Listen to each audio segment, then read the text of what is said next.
Hi all അസ്സലാമലൈക്കും, welcome back. എന്തെല്ലാം വിശേഷം? എല്ലാവർക്കും സുഖമല്ലേ? അപ്പോൾ ഇന്നത്തെ നമ്മുടെ ഒരു സിമ്പിളായിട്ടുള്ള ഈവനിങ് സ്നാക്കാണ് കേട്ടോ. ശരിക്കും എനിക്ക് ഒരു 5-6 മിനിറ്റേ വേണ്ടുള്ളൂ ഉണ്ടാക്കാൻ വേണ്ടിയിട്ട്. സാധാരണ നമ്മുടെ കിച്ചണിലുള്ള ഐറ്റംസേ വേണ്ടുള്ളൂ. നേന്ത്രപ്പഴം എല്ലാവരുടെയും വീട്ടിലുണ്ടാവില്ല. നേന്ത്രപ്പഴം വെച്ചിട്ട് ചെയ്യാൻ പറ്റുന്ന ഒരു ഹെൽത്തി സ്നാക്കാണ് കേട്ടോ. നമ്മുടെ കണ്ണൂർ ഭാഗത്തൊക്കെ ഇതിന് പഴം ചുരുട്ട് അല്ലെങ്കിൽ കായ് ചുരുട്ട് എന്നൊക്കെ പറയും, ചുരുട്ടിയതെന്നൊക്കെ പറയും.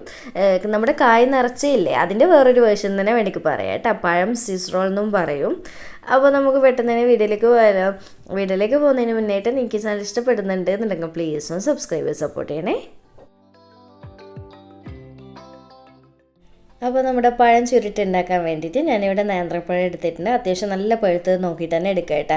എങ്കിലേ നമുക്കത് ചുരുട്ടി എടുക്കണ്ടേ. നമുക്ക് റോൾ ചെയ്ത് എടുക്കുമ്പോൾ കട്ടാവാതെ നല്ല ലെവലിൽ തന്നെ കിട്ടിക്കോളും. അഥവാ പഴുപ്പ് കുറഞ്ഞിട്ടുള്ള പഴമാണെങ്കിൽ റോൾ ചെയ്ത് എടുക്കുമ്പോൾ അത് പൊട്ടിപ്പോകാൻ ചാൻസ് ഉണ്ട് കേട്ടോ. അപ്പോൾ ഏതാ ഈ ഒരു രീതിക്ക് പഴുത്തത് എടുത്തിട്ടുണ്ട്. ഞാൻ ഇതിൻ്റെ തൊലിയൊക്കെ ഒന്ന് റിമൂവ് ചെയ്തെടുക്കട്ടെ മൊത്തത്തിൽ.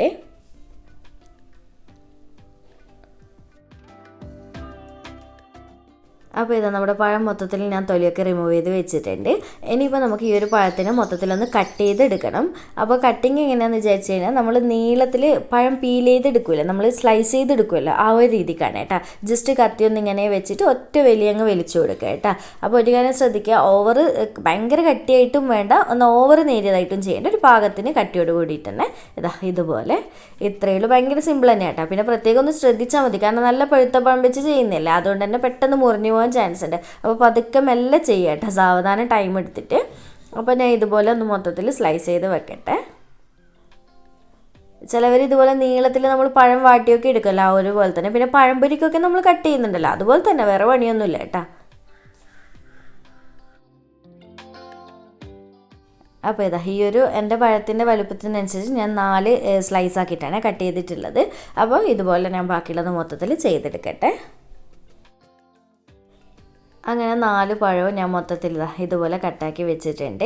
ഇനിയിപ്പോൾ നമുക്ക് ഈ പഴത്തിനെ ഒന്ന് വാട്ടിയെടുക്കണം. നമ്മൾ നോർമൽ കായ് വാട്ടുമല്ലോ, നമ്മുടെ കണ്ണൂർ സ്പെഷ്യൽ കായ് വാട്ടിയുടെ റെസിപ്പിയൊക്കെ ആയിട്ടില്ലേ, ആ ഒരു രീതിക്ക് തന്നെ ഒന്ന് വാട്ടിയെടുക്കേണ്ട പരിപാടി ഉള്ളൂ കേട്ടോ. അപ്പോൾ ഇതാ ഞാൻ ഇതുപോലെ ഒരു പാൻ വെച്ചിട്ട് അതിലേക്ക് ഒരു 1-2 ടേബിൾ സ്പൂണോളം നെയ്യാണ് ചേർത്ത് കൊടുക്കുന്നത്. ഞാൻ പറഞ്ഞല്ലോ, ഇത് ഹെൽത്തി ആയിട്ട് ചെയ്യുന്ന ഒരു റെസിപ്പിയാണ്. അപ്പോൾ നെയ്യ് ഇഷ്ടമില്ല എന്നുണ്ടെങ്കിൽ ഓയിലോ വെളിച്ചെണ്ണയോ എടുക്കുക. പക്ഷേ നെയ്യിൽ ചെയ്യുമ്പോഴാണ് ആ ഒരു കറക്റ്റ് ടേസ്റ്റും ഫ്ലേവറും ഒക്കെ വരുള്ളൂ. അപ്പോൾ എണ്ണ ഒന്ന് ചൂടായതിന് ശേഷം ഇതിലേക്ക് നമ്മൾ കട്ട് ചെയ്ത് വെച്ചിട്ടുള്ള പഴം എത്രത്തോളം കൊള്ളൂ അതിനനുസരിച്ച് ഇട്ട് കൊടുക്കുക കേട്ടോ. ഞാനിപ്പോൾ 4 പീസോളം ഇട്ട് കൊടുക്കുന്നുണ്ട്.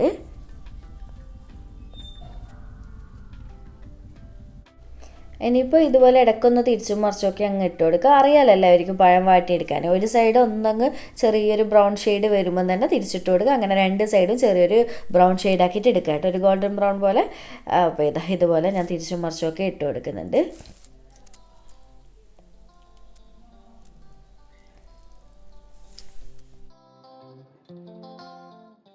അങ്ങനെ ഇതാ നമ്മുടെ പഴം വാട്ടിയത് റെഡി ആയിട്ടുണ്ട്. ഈ ഒരു കളറിൽ എടുക്കാൻ നോക്കാം കേട്ടോ, ഒരുപാട് അങ്ങനെ കറുപ്പിക്കൊന്നും നിൽക്കണ്ട, കാരണം ഓവർ പഴുത്ത പഴയല്ലേ. ഇത്രയും മതി. ഇനിയിപ്പോൾ ഞാൻ ഇത് മാറ്റി വെക്കട്ടെ. എന്നിട്ട് ബാക്കിയുള്ളത് മൊത്തത്തിൽ ഞാൻ ഈ ഒരു രീതിക്ക് തന്നെ ഫ്രൈ ചെയ്തെടുക്കട്ടെ, വാട്ടിയെടുക്കട്ടെ. അഥവാ നിങ്ങൾക്ക് പാനിൽ നെയ്യ് കുറവായിട്ട് തോന്നുവാണെങ്കിൽ ഇനിയും കുറച്ചായിട്ട് നെയ്യ് ഒഴിച്ചു കൊടുക്കുക കേട്ടോ, ഒരുപാട് അങ്ങനെ ഒഴിക്കേണ്ടെന്നേ ഉള്ളൂ. അങ്ങനെ നമ്മുടെ പഴം കണ്ടില്ല, ഞാൻ ഫുള്ളായിട്ട് ഇതുപോലെ വാട്ടിയെടുത്തിട്ടുണ്ട് കേട്ടോ. ഈ ഒരു കളറിൽ തന്നെ എടുക്കാൻ നോക്കാം, എങ്കിലേ ആ റോൾ ചെയ്ത് വെച്ചതിന് നല്ല ഭംഗി ഉണ്ടാവുള്ളൂ. ഇനിയിപ്പോൾ നമുക്ക് ഈ ഒരു സെയിം പാനിലേക്ക് തന്നെ ഇതിലേക്കുള്ള ആ ഒരു തേങ്ങയുടെ ഫില്ലിങ് റെഡിയാക്കി എടുക്കണം. വേറെ എക്സ്ട്രാ പാത്രമൊന്നും എടുക്കണ്ട കേട്ടോ. അപ്പോൾ ഇതാ നമ്മുടെ പാനിലേക്ക് ഇപ്പോൾ ഒട്ടും തന്നെ നെയ്യൊന്നും ഇല്ലല്ലോ, അതുകൊണ്ട് തന്നെ ഞാൻ 1 ടേബിൾ സ്പൂൺ കൂടി നെയ്യ് ചേർത്ത് കൊടുക്കുന്നുണ്ട്. ഞാനിപ്പോൾ 1/2 kg ആണ് എടുത്തിട്ടുള്ളത്. നല്ല മണമൊക്കെ ഉള്ളത് നോക്കിയിട്ട് എടുക്കുക. അപ്പോൾ ഇതാ എണ്ണ ഒന്ന് ചൂടായി വരുന്ന സമയത്ത് ഞാൻ ഇതിലേക്ക് കുറച്ച് അണ്ടിപ്പരിപ്പ് ഇതുപോലെ പൊടിയായിട്ടൊന്ന് കട്ടാക്കിയിട്ട് ചേർത്ത് കൊടുക്കുന്നുണ്ട്. അതുപോലെ തന്നെ മുന്തിരിയും ബദാമും അങ്ങനത്തെ ഒക്കെ ഇഷ്ടമുള്ള നട്ട്സൊക്കെ ഇട്ട് കൊടുക്കട്ടെ, അതൊക്കെ ടേസ്റ്റാണ്, ഓരോരുത്തരുടെ ടേസ്റ്റിനനുസരിച്ച് ഇടുക. അപ്പോൾ ഞാനിപ്പോൾ ഇത് മാത്രമേ ഇടുന്നുള്ളൂ. എന്നിട്ട് നന്നായിട്ടൊന്നങ്ങ് നെയ്യിൽ റോസ്റ്റ് ചെയ്തെടുക്കുക. എന്നിട്ടൊരു ഗോൾഡൻ ബ്രൗൺ ആകുന്ന സമയത്ത് നമുക്ക് ഇതിലേക്കുള്ള ബാക്കി കാര്യങ്ങൾ ചേർത്ത് കൊടുക്കാം.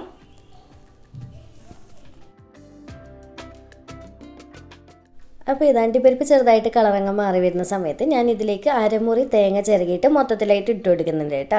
എന്നിട്ട് നന്നായിട്ടൊന്നങ്ങ് മിക്സാക്കി കൊടുക്കുക. നെയ്യിൽ തേങ്ങയും അണ്ടിപ്പരിപ്പും ഒക്കെ കൂടി ഒന്ന് മിക്സ് ആയിക്കോട്ടെ. പിന്നെ ഇതിനൊന്നും ഒരു കറക്റ്റ് മെഷർമെൻ്റ് ഒന്നും ഞാൻ പറയേണ്ട ആവശ്യമില്ല, കാരണം എന്താണെന്ന് വെച്ചാൽ നമ്മൾ എടുക്കുന്ന പഴത്തിനനുസരിച്ചിട്ട് അതിലേക്ക് വെക്കാൻ കറക്റ്റായിട്ട് നിങ്ങൾ തേങ്ങ എടുത്താൽ മതി കേട്ടോ. അപ്പോൾ ഇതുപോലെ ഒന്നങ്ങ് മിക്സ് ആക്കിയതിന് ശേഷം നമുക്കിതിലേക്ക് മധുരത്തിന് ആവശ്യമായിട്ടുള്ള പഞ്ചസാര ഇട്ട് കൊടുക്കാം. ഞാനിപ്പോൾ 2 ടേബിൾ സ്പൂണോളാണ് ഇട്ട് കൊടുക്കുന്നുള്ളൂ, കാരണം എൻ്റെ പഴം അത്യാവശ്യം നല്ല മധുരമുണ്ട് കേട്ടോ. അപ്പോൾ നിങ്ങൾ എടുക്കുമ്പോൾ നിങ്ങളുടെ ടേസ്റ്റിനനുസരിച്ച് നിങ്ങളുടെ പഴത്തിൻ്റെ മധുരത്തിനനുസരിച്ചൊക്കെ നോക്കിയിട്ട് വേണേ ഇട്ട് കൊടുക്കാൻ വേണ്ടിയിട്ട്. അല്ലാതെ കൂടുതൽ ഓവർ മധുരമായി കഴിഞ്ഞാൽ പിന്നെ മൊത്തത്തിൽ നമുക്ക് മസ്താവുന്ന പോലെ ഇപ്പോൾ, അതുകൊണ്ടൊന്ന് പ്രത്യേകം ശ്രദ്ധിക്കുക കേട്ടോ. അപ്പോൾ പഞ്ചസാര ഇട്ടിട്ട് ഇതുപോലെ നന്നായിട്ട് ഒന്നങ്ങ് മിക്സ് ആക്കി കൊടുക്കാം. ഇനി നമുക്ക് ഈ ഒരു തേങ്ങ പണ്ട് നമ്മൾ വറുത്തെടുക്കുമല്ലോ, ഒന്ന് റോസ്റ്റ് ചെയ്തെടുക്കില്ല, ആ ഒരു രീതിക്ക് മാത്രം കേട്ടോ. പഞ്ചസാരയൊക്കെ ഒന്ന് മെൽട്ടായിട്ട് ആ ഒരു തേങ്ങയുടെ ഒരു പച്ച ടേസ്റ്റൊക്കെ ഒന്ന് മാറി കിട്ടുന്നവരൊന്ന് വറുത്തെടുക്കുക. അപ്പോൾ ഇത്രയേ ഉള്ളൂ, നമ്മുടെ പണ്ട് ഏതാണ്ട് റെഡി ആയിട്ട് നിങ്ങൾക്ക് കാണുമ്പോൾ തന്നെ മനസ്സിലാവും ഒരു തേങ്ങയുടെ കളറൊക്കെ ചെറുതായിട്ടൊന്ന് മാറി വന്നിട്ടുണ്ടല്ലോ. ഇനി ലാസ്റ്റ് ഒരു 1/4 ടീസ്പൂൺ ഏലക്ക പൊടിയും കൂടി ഞാൻ ഇട്ട് കൊടുത്തിട്ട് എന്നിട്ട് നന്നായിട്ടൊന്ന് ഇതുപോലെ മിക്സാക്കുക. ഫ്ലെയിം ഓഫ് ചെയ്ത് കൊടുക്കുക. നമ്മുടെ ആ ഒരു തേങ്ങ ഫില്ലിങ് റെഡിയായി. ഭയങ്കര ടേസ്റ്റാണ് കേട്ടോ ഈ ഒരു ഫില്ലിങ് കഴിക്കാൻ വേണ്ടിയിട്ട്, വെറുതെ കഴിക്കാനും ഭയങ്കര ടേസ്റ്റാണ്. അപ്പോൾ നമ്മൾ നോർമൽ കായ്ന്ന ഇറച്ചിക്കൊക്കെ ഉണ്ടാക്കുന്ന ആ ഒരു സെയിം ഫില്ലിങ് തന്നെ കേട്ടോ. ഇനിയിപ്പോൾ ഞാൻ ഫ്ലെയിം ഓഫ് ചെയ്ത് കൊടുക്കുക. ഇനി നമുക്കിങ്ങനെ പെട്ടെന്ന് തന്നെ പഴം ചുരുട്ടി ഉണ്ടാക്കുന്നതെന്ന് നോക്കാം. അപ്പോൾ നമ്മൾ ഫസ്റ്റ് വാട്ടി വെച്ചിട്ടുള്ള പഴം ഞാൻ മൊത്തത്തിൽ ഇവിടെ എടുത്ത് വെച്ചിട്ടുണ്ട്. ഇനി ഇതുപോലൊരു പ്ലേറ്റ് എടുക്കുക. അതിലേക്ക് നമ്മൾ വാട്ടി വെച്ചിട്ടുള്ള ഒരു പഴം ഇതുപോലെ നീളത്തിൽ വെച്ച് കൊടുത്തിട്ടുണ്ട്. എന്നിട്ട് നമ്മൾ നേരത്തെ റെഡിയാക്കി വെച്ചിട്ട് ആ തേങ്ങ പണ്ടയില്ലേ, അത് ഇതുപോലെ ആ ഒരു നട്ട്സോട് കൂടിയിട്ട് എടുക്കുക. എന്നിട്ട് കുറച്ച് മാത്രം ഇതുപോലെ നീളത്തിൽ വെച്ച് കൊടുക്കുക കേട്ടോ.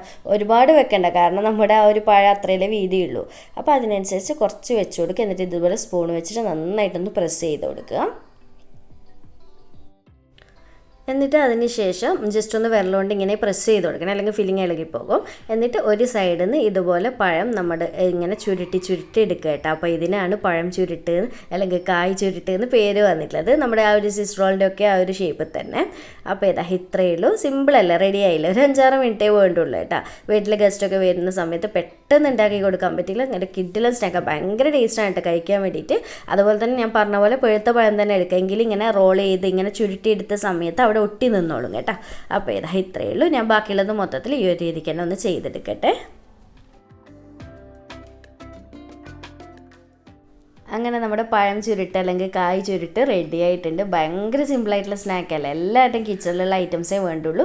അപ്പോൾ ഇന്ന് ഈവനിങ് ചായക്ക് എന്താ ഉണ്ടാക്കാമെന്ന് ചിന്തിച്ച് നിൽക്കുന്ന ടൈം കൊണ്ട് ഉണ്ടാക്കിക്കോ കേട്ടോ.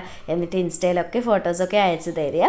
എന്തായാലും ട്രൈ ആക്കിയിട്ട് ഫീഡ്ബാക്ക് അറിയിക്കുക. അപ്പോൾ വീഡിയോ ഇഷ്ടമായിട്ടുണ്ടെന്നുണ്ടെങ്കിൽ ലൈക്ക് ചെയ്യാൻ, ചാനൽ സബ്സ്ക്രൈബ് ചെയ്യാൻ, മാക്സിമം ഷെയർ ചെയ്തെടുക്കാനും മറക്കല്ലേ. അപ്പോൾ വീണ്ടും ഒരു അടിപൊളി വീഡിയോ ആയിട്ട് കാണാം. താങ്ക്